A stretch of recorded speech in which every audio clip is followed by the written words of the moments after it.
di ko daw wala ba mo? Yeah, yeah, yeah, di ko daw wala ba mo? Yo, yo, Yo, yo, dekada mula pa nuna, mga magnanakaw sa gobyerno ngayon lang nakikita.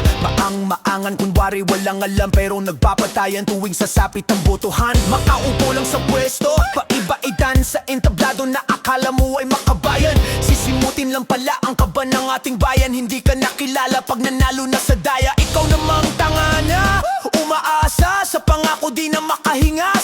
Sakal ka sa leeg ng idolo mong maluloko. Ang yaman ng Pinas ninanakaw ng wagas. Ang yaman ng Pinas ninanakaw ng wagas. Politikong balbas sarado na ang tiyan mas malaki pa sa kanyang katawan. Ang perang galing sa masa, ang inyong tinatamasa. Ginagatasan ng buwis na pinaghirapan ng kauwawang manggagawa.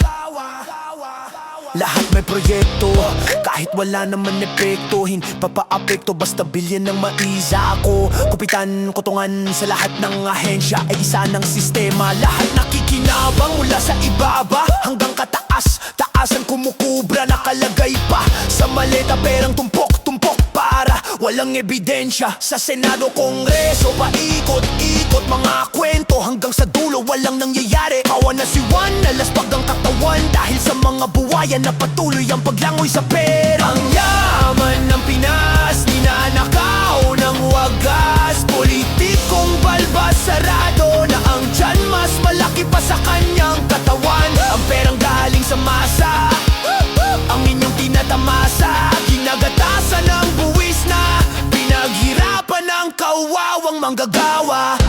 Huwag ka nang umasa na may pag-asa.